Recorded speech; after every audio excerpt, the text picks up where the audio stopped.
स्वामी श्री रामदास जी श्री श्री घनश्याम दास जी महाराज का प्रचारक हुनुहुन्छ।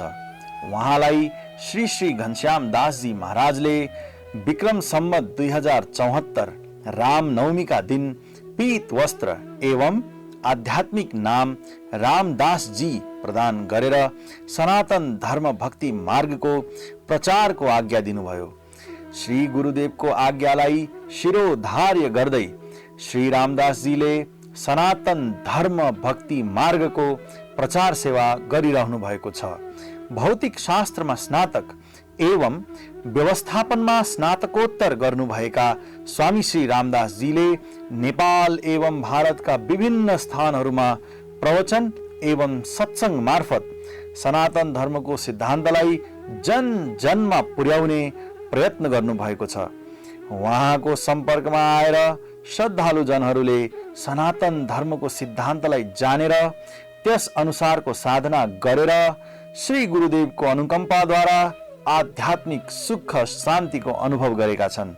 आउनुहोस् स्वामी श्री रामदास जीको प्रवचन सुनेर लाभ प्राप्त गरौं।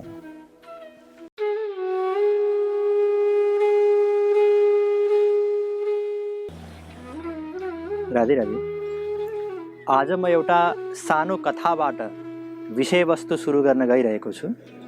एउटा नवजात शिशु अथवा सानो बालक थियो। उसको घाँटीमा पारसको मणि भएको माला थियो, जसको बारेमा उसलाई थाहै थिएन यो पारसको मणि केलाई भनिन्छ, यसको महत्त्व के हो। र एउटा व्यक्ति आएर उसलाई भन्यो कि यो पारसको मणि बेकारको हो, यो खेलौना हेर, खेलौना कति राम्रो छ, त्यो खेलौनाले आवाज निकाल्थ्यो। उसलाई मिठाई दियो, उसँग साथी बन्यो उसको, र त्यो पारसको माला निकालेर उसले त्यो खेलौनाको माला लगाइदियो। उसलाई त्यो पारसको माला आफ्नो घाँटीबाट छुट्नुको कुनै पनि पीडा थिएन। त्यो पारसको मणि आफूबाट गुम्नुको कुनै पनि पीडा थिएन, किनकि उसलाई पारसको महत्त्व नै थाहा थिएन। यही अवस्था हामीमध्ये कतिपयको पनि छ। हामीमध्ये कतिपय पारस मणि समान सनातन धर्मलाई छोडेर मिठाई रूपी प्रलोभनमा परेर अनि त्यो खेलौना रूपी माला, त्यो रूपी अन्य धर्मलाई अपनाइरहेका छन्। किनकि सनातन धर्मको महत्त्व नबुझेको कारणले गर्दा, सनातन धर्मको ज्ञान थाहा नभएको कारणले गर्दा, त्यसैले सनातन धर्मको महत्त्व, यसको सिद्धान्तको बारेमा जान्नु छ र हामी यो प्रवचन श्रृङ्खलामा यही गरिरहेका छौँ। र यस क्रममा अहिलेसम्म यही बताइयो कि सनातन धर्म अविनाशी नित्य धर्म हो। धर्मको अर्थ हो धारण गर्नु, जसलाई धारण गर्नाले सात्विक गुणको वृद्धि हुन्छ अनि परमानन्दको प्राप्ति हुन्छ, त्यसलाई धर्म भनिन्छ। र सनातन धर्ममा यसअघि हामीले चर्चा गऱ्यौँ कि तीनवटा प्रमाणको मान्यता छ: प्रत्यक्ष प्रमाण, अनुमान प्रमाण र शब्द प्रमाण। यिनै प्रमाणहरूद्वारा हामी कुनै पनि विषयको बारेमा जानकारी प्राप्त गर्दछौँ। र सनातन धर्मको बारेमा जान्नको लागि हामीले एउटा प्रश्न लियौँ: म के चाहन्छु र त्यसलाई कसरी प्राप्त गर्न सकिन्छ। र यो प्रश्नको समाधानको क्रममा अहिलेसम्म हामीले बुझ्यौँ कि म आत्मा हुँ, चेतन हुँ, नित्य हुँ। हामीले अनुमान प्रमाणद्वारा बुझ्यौँ र शब्द प्रमाणको बारेमा पनि हामीले चर्चा गऱ्यौँ र यही बुझ्यौँ कि वेद र वेद अनुसारका, वेद अनुगत अनेकौं शास्त्रहरू शब्द प्रमाण हुन्। वेद अनादि, नित्य, शाश्वत, विनिर्गत, अपौरुषेय ग्रन्थ हो, हामीले चर्चा गऱ्यौँ। अब एउटा जिज्ञासा हामीमा यो आउन सक्छ कि त्यो अनादि वेदको ज्ञान हामीसम्म कसरी आइपुग्यो। वेद अनादि हो, त्यो अनादि कालदेखिको ज्ञान आजको युगसम्म, आजको समयसम्म हामीलाई कसरी मिल्दैछ त? यसको उत्तर भागवतमा दिइएको छ। श्रीमद् भागवतमा स्वयं भगवान श्रीकृष्णले यसको रहस्य बताउनु भएको छ। हेर्नुस्, जब प्रलय हुन्छ, प्रलयको अवस्थामा सम्पूर्ण संसार, सम्पूर्ण जीव अनि वेद पनि भगवानमा लीन हुन्छ र सृष्टिको क्रममा वेदलाई भगवानले प्रकट गरिदिनुहुन्छ र ब्रह्माजीले वेदलाई देख्नुहुन्छ तर केही पनि बुझ्नुहुन्न। तेने ब्रह्म हृदय आदि कवये मुह्यन्ति यत् सूरय। भागवत पहिलो स्कन्दको पहिलो अध्यायको पहिलो श्लोक। स्वयं भगवान श्रीकृष्णले नै ब्रह्माजीलाई वेदको ज्ञान गराउनु भयो। यो पहिलो ज्ञान वेदको भगवानले ब्रह्माजीलाई दिनुभयो। मयादो ब्रह्मणे प्रोक्ता, भागवत 11:14-3 मा पनि भगवानले यही बताउनु भयो कि आदिकालमा सृष्टिको सुरुवातमा मैले नै ब्रह्माजीलाई यो वेदको ज्ञान दिएको। त्यसपछि ब्रह्माजीले तेन प्रोक्ता स्वपुत्राय मनवे पूर्वजायसा, ब्रह्माजीले आफ्नो पुत्र मनुजीलाई वेदको ज्ञान गराउनु भयो। ध्यान दिनुस्, श्रीकृष्णबाट ब्रह्माजीले, ब्रह्माजीबाट मनुजी महाराजले यो वेदको ज्ञान प्राप्त गर्नुभयो र मनुजी महाराजले सप्त ऋषिहरूलाई यो वेदको ज्ञान गराउनु भयो र तिनै सप्त ऋषिहरूबाट उहाँहरूको सन्ततिहरूले वेदको ज्ञान प्राप्त गरे र ती सन्ततिहरू जुन सप्त ऋषिहरूका थिए उहाँहरूले फेरि आफ्नो सन्ततिहरूलाई यस प्रकारले वेदको ज्ञान दिँदै आउनुभयो। वेदको ज्ञान पहिलेको समयमा गुरुले उपदेश दिएर र शिष्यले सुनेर धारण गरेर यस प्रकारले श्रुति स्मृति परम्पराद्वारा एउटा पुस्ताबाट अर्को पुस्तामा हुँदै वेदको ज्ञान सर्दै आयो। तर कलियुग आउन साथ कलियुगका जीवहरू श्रुतिधारी त रहन सक्दैनन्। सम्झेको कुरा हामी कहाँ याद गर्न सक्छौँ र? हिजो दिउँसो कसैले केही कुरा बताएको त अहिले हामीलाई याद हुँदैन। एकपटक सुनेको कुरा जीवनभरि याद होस् यस्तो त हामीबाट हुन सक्दैन। त्यसैले कलियुगका जीव श्रुतिधारी नरहने भएकाले वेदव्यासजीले यो वेदलाई लिपिबद्ध गरिदिनु भयो र एउटा वेदको 4 भागमा उहाँले विभक्त गरिदिनु भयो। त्यसैले उहाँको नाम नै रहन गयो वेदव्यास। यस प्रकारले भगवान श्रीकृष्णबाट ब्रह्माजी, फेरि ब्रह्माजीबाट मनुजी महाराजबाट सप्तऋषि र त्यसपछि उहाँहरूको सन्ततिहरू हुँदै हुँदै हुँदै वेदव्यासजी, फेरि त्यसपछि गुरु शिष्य परम्परा हुँदै अहिलेसम्म हामीलाई वेदको ज्ञान प्राप्त भयो। यो त हामीले बुझ्यौँ। अब अर्को एउटा प्रश्न आउन सक्छ, ठिक छ अनादि हो, यस प्रकारले वेदको ज्ञान आजसम्म हामीले पायौँ र यो वर्तमान सृष्टिमा यो वेद अथवा सनातन धर्म कति पुरानो हो त? जस्तो कुनै धर्म 1500 वर्ष पुरानो, कुनै 2000 वर्ष पुरानो भने वेद शास्त्र अनि हाम्रो धर्म यो सृष्टिमा कति वर्ष पुरानो हो? अब यसको सिधा उत्तर यही हो कि जति पुरानो यो सृष्टि हो त्यति नै पुरानो सनातन धर्म पनि हो, वेद पनि हो वर्तमान सृष्टिमा। र सृष्टि कति पुरानो हो यसको बारेमा बुझ्नको लागि हामीलाई हाम्रो वेद शास्त्रमा समयको गणना जसरी गर्ने गरिन्छ त्यो गणना बुझ्न जरुरी छ। हेर्नुस्, हाम्रो शास्त्र अनुसार काल जुन समय भन्छौँ हामी त्यो 1 परमाणुदेखि लिएर 2 परार्धसम्म व्याप्त हुन्छ। कालोऽयं परमाणुवादिर् 2 परार्धान्त ईश्वरः। भागवत 3:11-38 श्रीमद् भागवतमा वेदव्यासजीले बताउनु भयो कि कालको गणना 1 परमाणुदेखि लिएर 2 परार्धसम्म हुन्छ। अब यसको गणना म संक्षिप्तमा बताउँछु, यहाँहरू सुन्नुहोला। हेर्नुहोस्, 2 वटा परमाणु मिलेर एउटा अणु बन्दछ अनि 3 वटा अणु मिलेर एउटा त्रस रेणु बन्दछ। यस प्रकारले 3 वटा त्रस रेणु बन्नको लागि जति समय चाहिन्छ त्यसलाई भनिन्छ 1 त्रुटि। ठिक, अब यसपछि सुन्नुहोस्, 100 त्रुटि मिलेर एक वेद बन्दछ, 3 वेदलाई एक लव भनिन्छ, 3 लवलाई एक निमेष भनिन्छ, अनि 3 निमेषलाई एक क्षण भनिन्छ, 5 क्षणलाई एक काष्ठा भनिन्छ, 15 काष्ठालाई एक लघु भनिन्छ, 15 लघुलाई एक नाडिका भनिन्छ, अनि 2 नाडिकाको एक मुहूर्त हुन्छ। 30 मुहूर्त अथवा 8 प्रहरको एक दिन र रात हुन्छ, र 7 दिन र रातको एक सप्ताह हुन्छ, 2 सप्ताहको एक पक्ष हुन्छ, 2 पक्षको एक महिना हुन्छ। यो एक महिना अथवा 2 पक्ष पितृलोकको एक दिन हो, र 2 महिनाको एक ऋतु हुन्छ, 3 ऋतुको एक अयन हुन्छ। यहाँहरूले सुन्नुभयो होला उत्तरायन र दक्षिणायन, 2 अयनको एक वर्ष हुन्छ।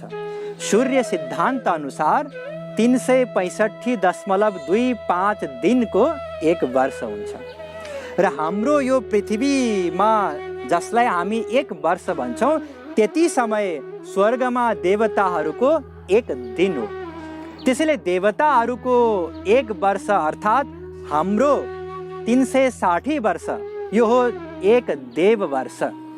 1000 देव वर्षको एक कलियुग हुन्छ, र त्यसको दुवै सन्ध्या 100 देव वर्षको मिलाउँदा कलियुगको पूर्ण आयु हुन्छ 1200 देव वर्ष अर्थात् 4,32,000 वर्षको कलियुग हुन्छ।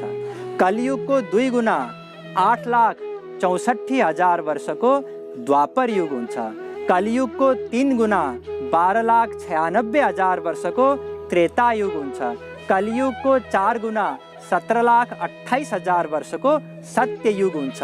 यी चारैवटा युग मिलाउँदा कलियुग, द्वापर युग, त्रेता युग र सत्य युग मिलाउँदा यसलाई महायुग अथवा चतुर्युग भनिन्छ। 43,20,000 वर्ष 71 पटक चतुर्युग बित्दा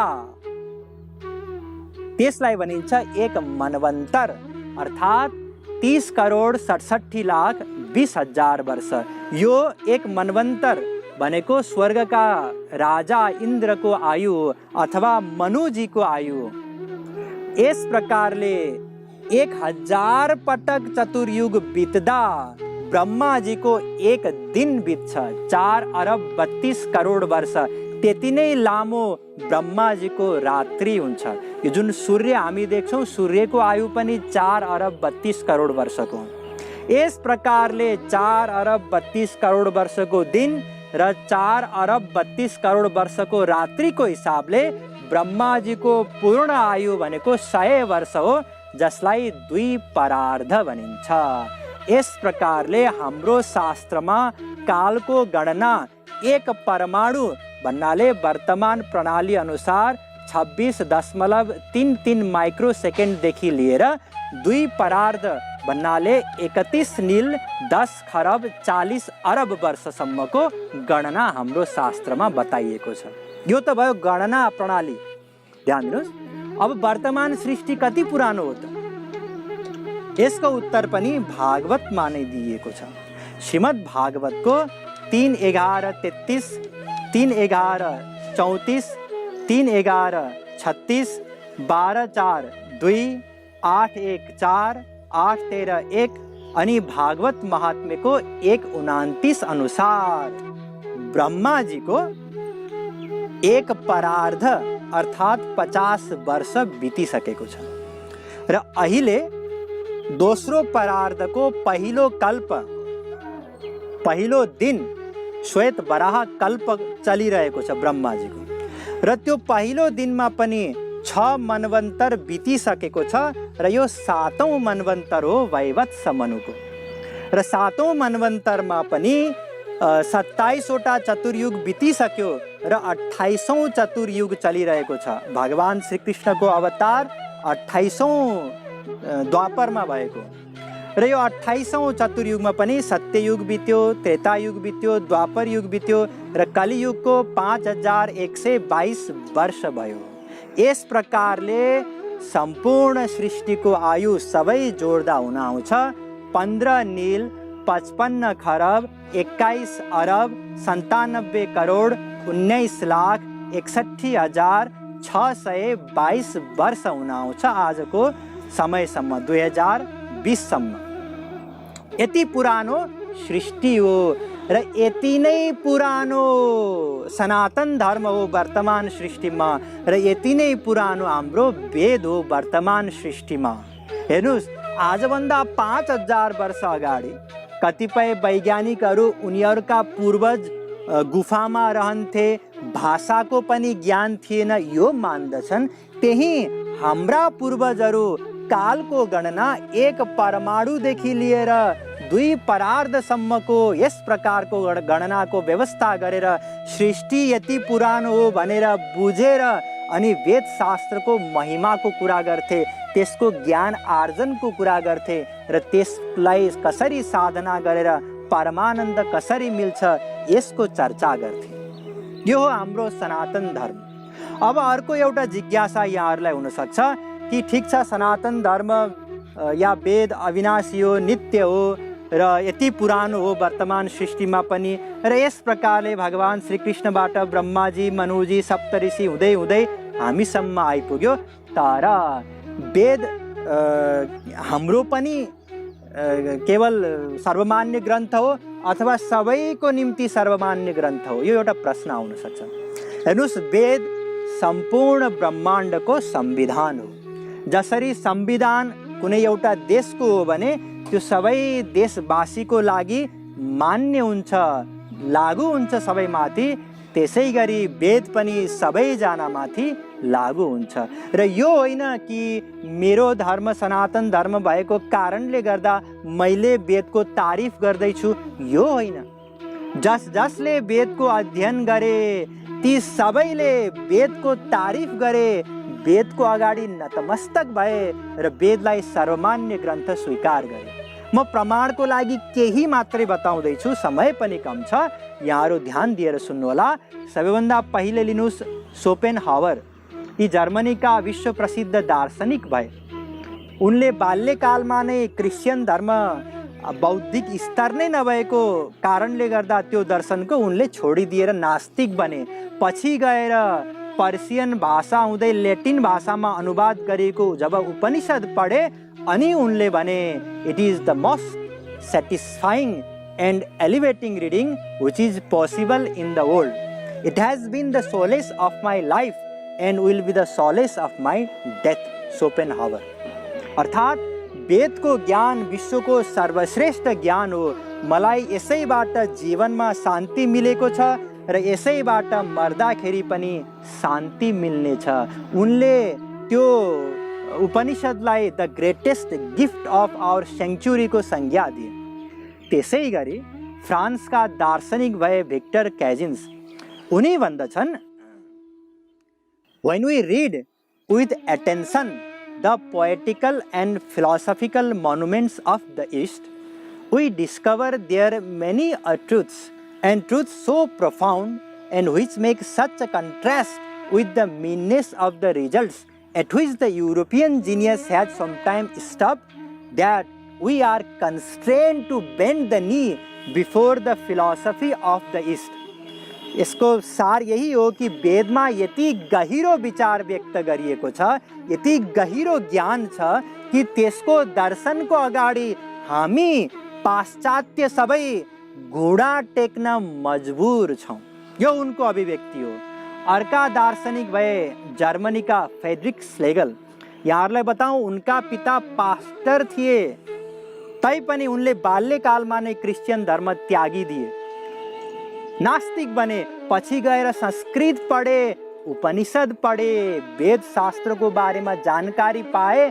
त्यसपछि उनी प्रभावित भएर भन्दछन्, even the loftiest philosophy of the European appears in comparison with the abundant light of Oriental idealism like a feeble spark in the flood of the heavenly glory of the noonday sun, faltering and feeble and ever ready to be extinguished. उनले पाश्चात्य दर्शन र पूर्वीय दर्शनको तुलना गरे र तुलना गर्ने क्रममा यो बताए कि पूर्वीय दर्शन यस्तो लाग्छ मानौ मध्याह्नको देदीप्यमान प्रचण्ड सूर्यको तेज समान छ र पाश्चात्य सबै दर्शनहरू निभ्नै लागेको आगोको झिल्का समान छन्। हेर्नुस् यति विशाल अन्तर। त्यसै गरी क्यानेडियन उपन्यासकार भए पल विलियम रोबर्ट्स, उनी भन्दछन् the Vedas hold within them enough information to rebuild human civilization from scratch if necessary. यदि मानव सभ्यता कुनै कारणले ध्वस्त भयो भने त्यो ध्वस्त भएको मानव सभ्यतालाई पुनस्थापित गर्नको निम्ति वेदमा सबै विषयको पूर्ण ज्ञान छ। त्यसै गरी नोबेल पुरस्कार विजेता एवं क्वान्टम मेकानिक्सका पिता श्रोडिङ्गर भन्दछन् द वेदान्तिक ज्ञान represent the true view of reality. वैदिक ज्ञानले नै वास्तविकताको सही स्वरूप प्रस्तुत गर्दछ।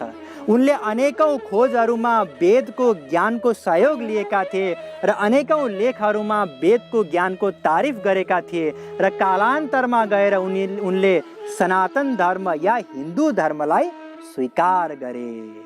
त्यसै गरी अल्बर्ट आइन्स्टाइनलाई लिनुहोस्, उनले जब भगवत गीताको अध्ययन गरे उनी यति प्रभावित भए कि उनी भन्दछन् when I read the Bhagavad Gita and reflect about how God created this universe, everything else seems so superfluous. जब मैले गीताको अध्ययन गरे र यो बुझेँ कि भगवानले कसरी यो संसार बनाउनु भएको रहेछ, त्यसपछि मलाई सम्पूर्ण ज्ञान सतही ज्ञान लाग्यो। यस प्रकारले यी त केही अभिव्यक्ति मात्रै हुन्। हजारौं व्यक्तिहरूले सनातन धर्मको अध्ययन गरेर बुझे र यसको अगाडि नतमस्तक भए। यी कुनै बाहुन होइनन्, यी कुनै हिन्दू धर्ममा जन्मिएका होइनन्, न आमातिरको न बाउतिरको यिनीहरूलाई सनातन धर्म। तैपनि किन यस्तो अभिव्यक्ति दिए? किनकि सनातन धर्ममा त्यस्तै चिज छ जसले सबलाई अन्तिममा झुकाएरै छाड्छ। बौद्धिक हिसाबले अत्यन्त उच्च छ सनातन धर्मको फिलोसफी। यद्यपि उनीहरूको अभिव्यक्ति खासै काम लाग्ने अभिव्यक्ति होइन, किनकि उनीहरूले वास्तविक महापुरुषको शरणमा रहेर वेद शास्त्रको अध्ययन गरेका होइनन्। तैपनि यहाँहरूलाई सनातन धर्मको बारेमा यस्ता अभिव्यक्तिहरू पाश्चात्य विद्वानहरूले, दार्शनिकहरूले, वैज्ञानिकहरूले दिएका छन् भनेर गर्व महसुस होस् भनेर मैले यहाँ प्रस्तुत गरेको हुँ। हेर्नुस्, जुन सनातन धर्मको लागि यी वैज्ञानिक, फिलोसफर, दार्शनिक, विद्वान, लेखकहरूले यस्ता अभिव्यक्ति दिएका छन्, त्यही सनातन धर्मलाई शैतानी धर्म हो भन्दै हिजो आजका नव सुसमाचार वाचकहरूले प्रचार गरिरहेका छन्। किन? यसको महत्त्व नजान्नाले, यसको बारेमा नबुझ्नाले, यसको दर्शन नजान्नाले। त्यसैले हामी यो प्रवचन श्रृङ्खलामा सनातन धर्मको दर्शनको बारेमा, यसको फिलोसफीको बारेमा चर्चा गर्दैछौँ र अब यसपछि म के चाहन्छु, हामी के चाहन्छौँ, यसको बारेमा जान्नु छ, बुझ्नु छ, बुझिनेछ, तर अर्को पटक। जय श्री राधे। भगवान श्री पशुपतिनाथ की जय। जय भोले, जय भोले, पशुपतिनाथ शिवं भोले।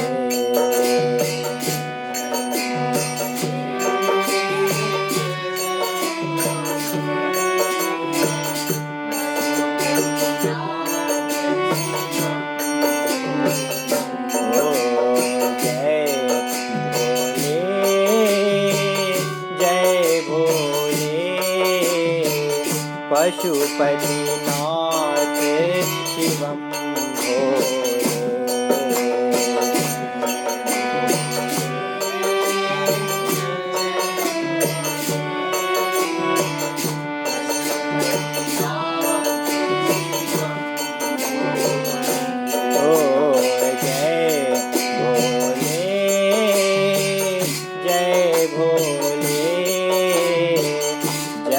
शिव शंकर बम भोले।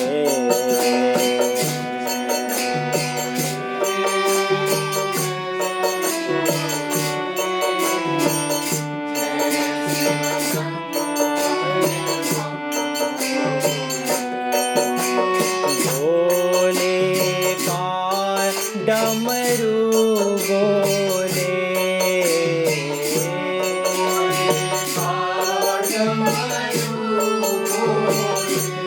हो बोले का डमरू बोले,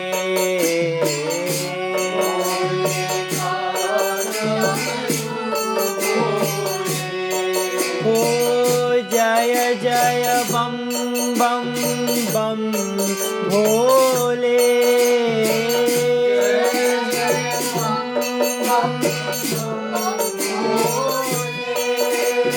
जय जय बम बम बम भोले,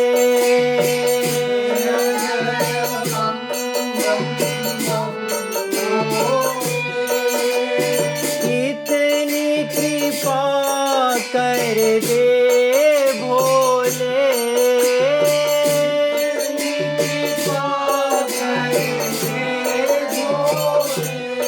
हो इतनी कृपा कर दे भोले,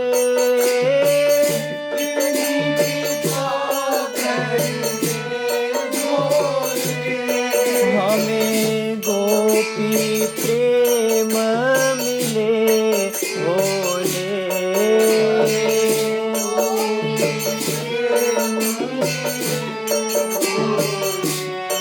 हमें गोपी प्रेम मिले भोले,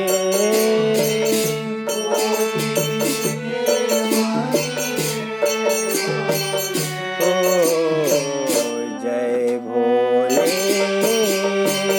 जय भोले, पशुपतिनाथ शिवं भोले।